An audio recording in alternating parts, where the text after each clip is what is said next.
Salam, əziz və dəyərli məktəbə qədər sahədə çalışan tərbiyəçi müəllimələr və tərbiyəçi müəlliməliyə namizəd olan dəyərli miqçilər. Bu gün sizlər üçün məndən çox istədiyiniz və yeni çərçivə sənədində də yer alan bir mövzu olan təhlükəli vəziyyətlərdə düzgün davranış və ilkin yardımın əsasları haqqında sizlərə məlumat verəcəm. Amma ilk öncə müəllimlər, mən sizin istəyinizi nəzərə alaraq bu videonu YouTube kanalımda yayınlayacağam. Sizdən xahişim, sizin də söz verdiyiniz kimi videonu bəyənməyiniz və daha çox yeni çərçivənin əsasında yer alan mövzuların izahlarını açar sözlər vasitəsilə kanalımızda görmək istəyirsinizsə, həm bəyənmək, həm kanala abunə olub, həm də öz iş qrup yoldaşlarınız arasında paylaşmağınızdır. Bundan əlavə olaraq ödənişli təlimlər haqqında sizə qısa bir formada məlumat vermək istəyirəm ki, ödənişli təlimlərimiz aprel ayının ilk 10 günlüyü üçün nəzərdə tutulub. Ola bilər biraz gec də başlaya bilər, amma ilk 10 günlüyü üçün nəzərdə tutulub, çünki imtahanlara artıq çox az bir müddət qalıb.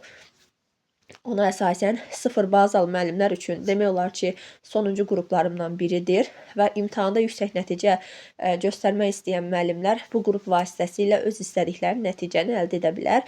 Belə ki, dərslərimizdə hər şey açar sözlər və hər şey sizlərə ən dərinliyi ilə izah formasında verilir. Daha sonra həmin dərsin video qeydi, testləri, PDF-ləri, quiz testləri, Google Chrome testləri hər biri sizə atılır ki, bu da sizin effektiv nəticə əldə etməyiniz üçün necə deyərlər bir atdığımız addımdır. Və sizlər də MİQ imtahanında uğurlu nəticə göstərən müdavimlərim kimi yüksək nəticə əldə edərək adınızı zirvələrdə görmək istəyirsinizsə 050 869 41 62 nömrəmə ad soyad qeyd etməklə aprel qrupuna qeydiyyatdan keçə bilərsiniz. Ödəniş də hər kəsin büdcəsinə münasibdir. Yəni hər kəs qoşula bilər. Daha sonra indi izahımıza başlaya bilərik. Müəllimlər, təhlükəli vəziyyətlərdə düzgün davranış qaydaları. Birinci növbədə istəyirəm qeyd edim ki, bu təhlükə sözü bizə hardansa tanış gəlməlidir. Hardan tanış gələcək? Əlbəttə ki, fiziki inkişaf, sağlamlıq və təhlükəsizlik inkişaf sahəsindən tanış gələcək. Və onun 3-cü əsas standartı olan təhlükəsizlik qaydalarına əməl edir standartını biz burada bir növ müəllimənin təhlükəli vəziyyətlərdə düzgün davranışının sayəsində reallaşdırmış olacağıq. Deməli, birinci növbədə nəyi öyrəndik? Öyrəndik ki, bir müəllimə həm özünü, həm də qrupundakı uşaqları təhlükəli vəziyyətlərdə düzgün davranış qaydalarına riayət etməyə necə deyərlər, uyğunlaşdırarsa və özü də bu qaydalara uyğun davranarsa, deməli həmin müəllimə və onun qrupundakı uşaqlar 1.3 standartının tələblərini reallaşdırmış olacaq. Və müəllimlər, təhlükə nədir? Təhlükə öncədən düşünülmüş bir xarakter daşımır. Birdən-birə olur, ani, spontan olaraq və gizli xarakter daşıyır. Və ona görə də bizlər təhlükənin nə zaman olacağını, necə olacağını əvvəlcədən təsəvvür edə bilmirik. Və bu bir fövqəladə vəziyyət daşıyır. Ona görə də biz təhlükə ilə necə davranmalı olduğumuzu öncədən bir proaktiv addım kimi dəyərləndirməliyik. Və təhlükədən müdafiə, nə edəcəyimizi bilmək bu müəllimənin təşkilatçılıq bacarığıdır. Deməli, ikinci növbədə nə öyrəndik? Öyrəndik ki, müəllimənin təhlükəli vəziyyətlərdə nə edəcəyini bilməsi, müdafiəni necə təşkil edəcəyini bilməsi bu artıq müəllimənin təşkilatçılıq bacarığıdır. Bəs təhlükənin hansı nəticələri var? Var həyat üçün təhlükə, var sağlamlığa zərər vurma ehtimalı olan təhlükələr, insan orqan və sistemlərinin normal işləməsi üçün şərtlərin pozulması ilə şərtlənən təhlükə və həmçinin insanın olduğu yer ilə bağlı da təhlükələr var ki, buna evdə təhlükə, yolda və küçədə təhlükə, təbiətdə təhlükə, həmçinin tanımadığınız insanlarla ünsiyyət zamanı olan təhlükə də daxildir. Bu bizim yadımızda belə qalsın. Və müəllimlər, bu təhlükələrin hər biri ilə başa çıxmağın yolunu tərbiyəçi həm özü bilməli, həm də uşaqlara başa salıb, özü də bu tədbirlərlə bağlı məlumatlı olmalıdır. Uşaqlar böyüdükcə onların əhatə dairəsi genişlənir.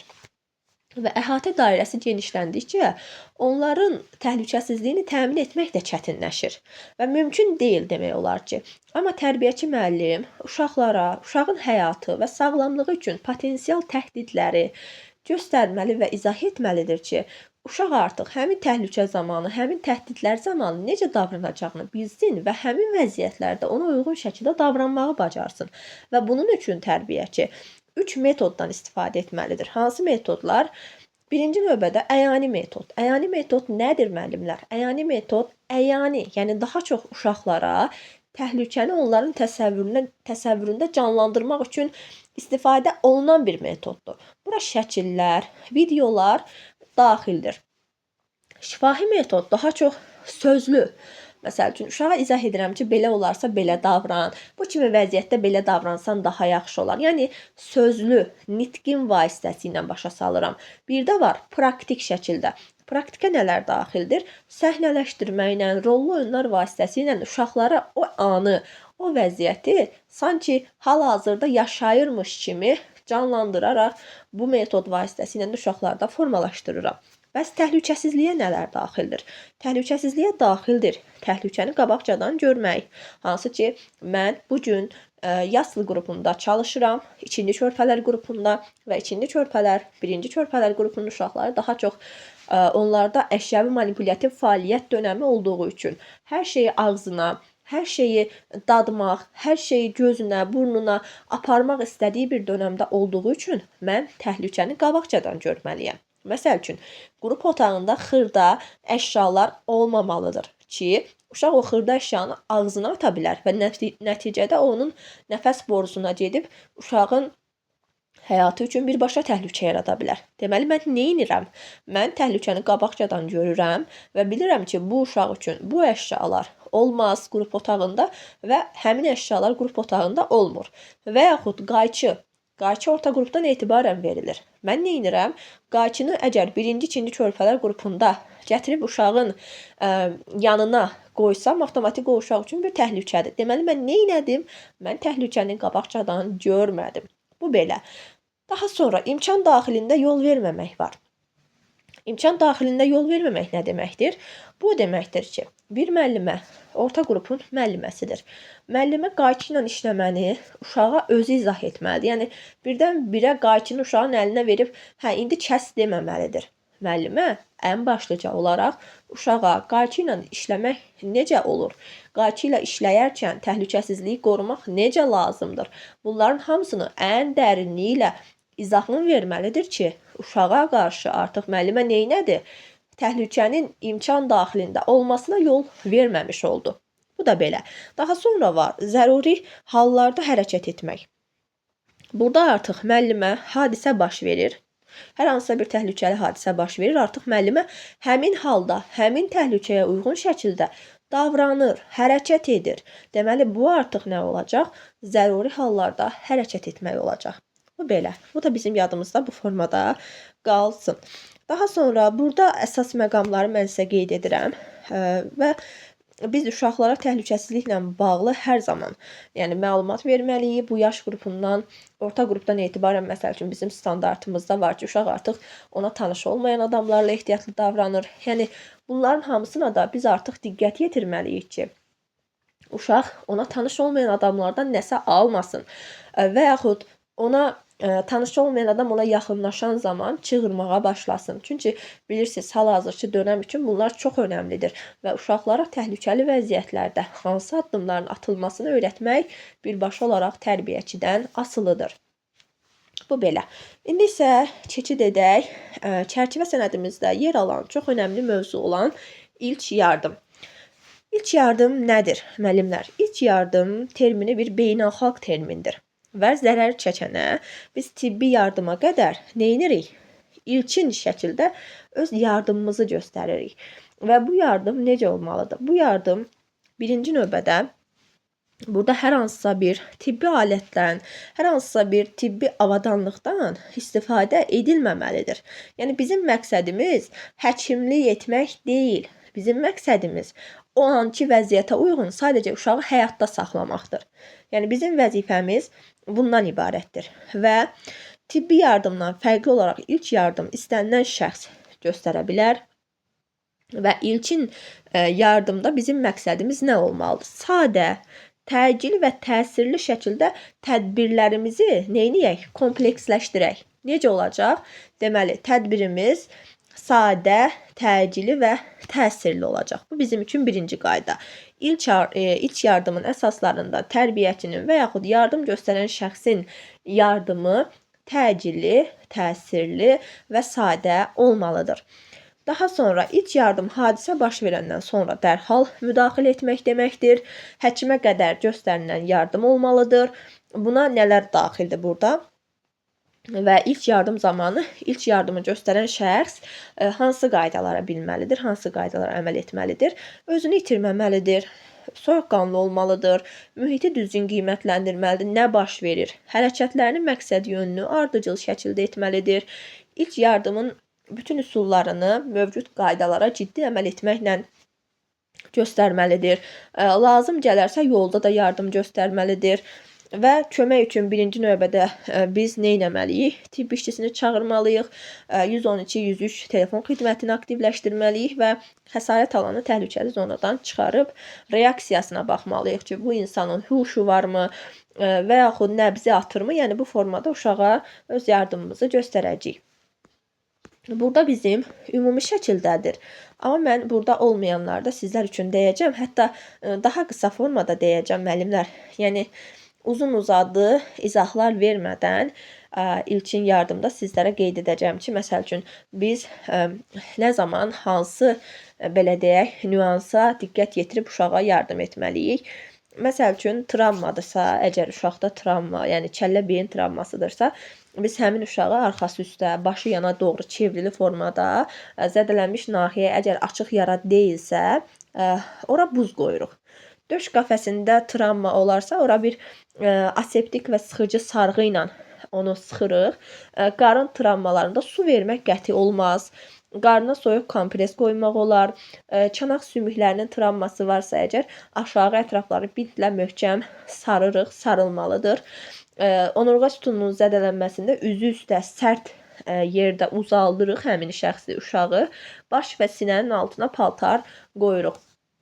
Əgər beyin silkələnməsi varsa, beyin silkələnməsində əlamətləri var. Məsəl üçün, yüngül halda biz tibb işçisi gələnə qədər əlaməti budur ki, uşaqda görürsünüz ürək bulanma olur, qusma olur, baş ağrısı olur, əzginlik olur, yuxuculuq olur ki, yəni yuxululuq daha doğrusu olur ki, bu onun necə deyərlər, əlamətidir. İlk yardımda da müəllimə ağrı kəsici verməməlidir. Yəni sakitləşdirici, bunlar bizim səlahiyyətimizdə yoxdur, yəni deyim biləsiz. Biz yalnız olaraq nə edə bilərik?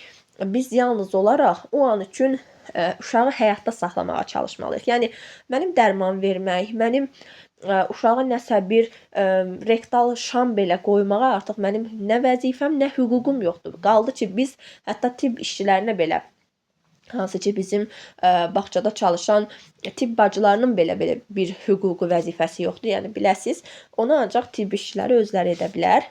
Bu birbaşa yadımızda qalsın. Və biz artıq uşağı birbaşa olaraq təcili tibbi yardım vasitəsilə xəstəxanaya çatdırmalıyıq. Sonra qanaxma ola bilər. Qanaxmalar zamanı yardımı necə edəcəyik? Məsəl üçün, zəif kaplyar qanaxmadırsa, adi sarğı qoyarsınız.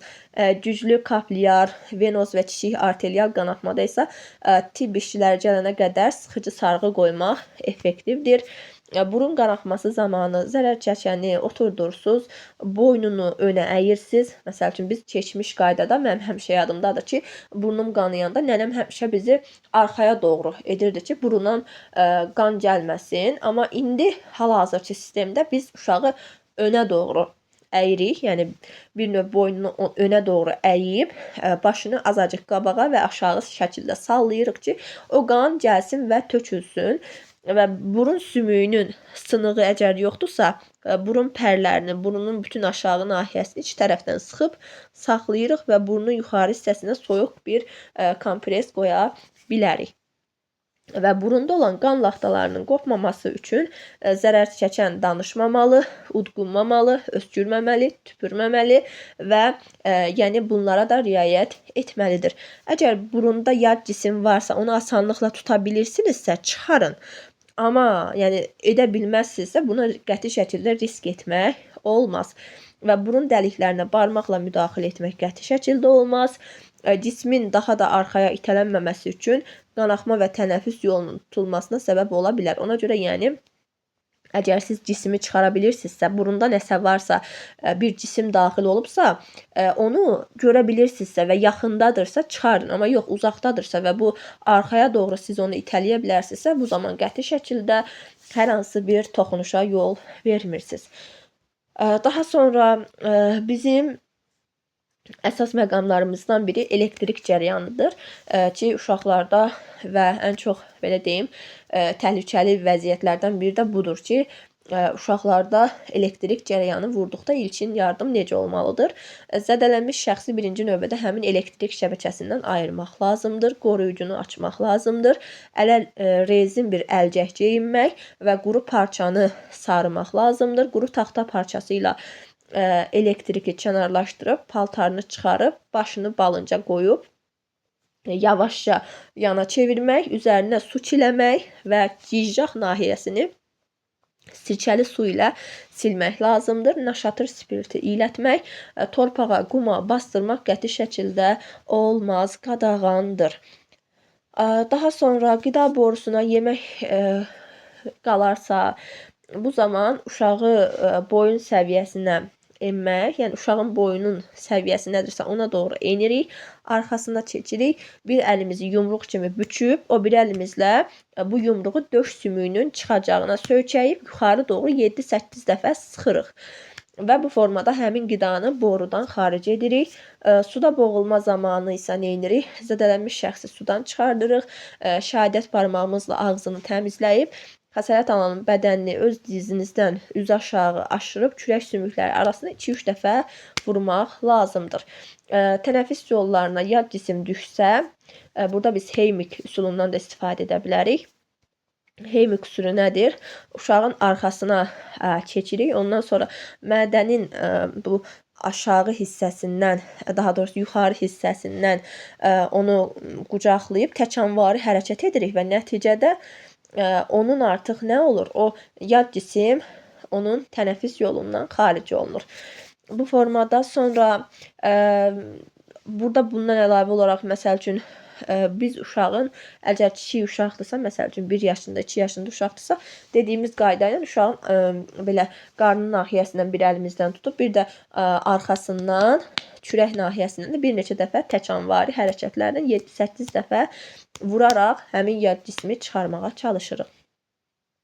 Sonra isti vurma zamanı, məsəl üçün isti vurma ən çox bizim isti rayonlarımızda, məsəl üçün ola bilər ki, uşaqlar çox hava şəraitində qalarsa və kəskin isti olarsa, bu zaman biz uşağın əynindəki dar isti paltarları çıxarıb, zərər çəkəni bütün mümkün vasitələrlə tez bir zamanda soyudub, məsəl üçün ola bilər ki, bir soyuducu vasitəsi ilə soyuduruq, daha sonra sərin yerdə uzadıb üstünə su çiləyirik və iri qan damarlarında soyutmaq üçün başına, biləklərinin, topuqlarının altına, qasıq və qoltuq nahiyələrinə, bir də boğaz nahiyəsinə soyuq kompres, buzla dolulu qovluq qoyuruq ki, uşaq bir növ sərinləsin. Bu da bizim üçün əsas məqamlardan biridir. Daha sonra ilan sancmaları zamanı biz zərdab vurulana qədər aşağıdakıları etməməliyik. Nələrdir bunlar? Uşağa qida verməməliyik, maye verməməliyik, fiziki iş, əlavə hərəkət etməməlidir, alkoqol, dərman qəbul etməməlidir, sancmanın yerləşdiyi ətrafa sıxıcı sarğı və turna qoymaq, yaranı deşmək, kəsiklər aparmaq olmaz. Çünki cüzə zəhəri ola bilər ki, burada başlıca olaraq necə deyim, limfatik yollarla yayılır. Yəni orada biz yaranı deşsək belə o artıq öz işini görür da, belə deyək, bədənə yayılır. Ona görə də zəhəri ağızla da sormaq olmaz.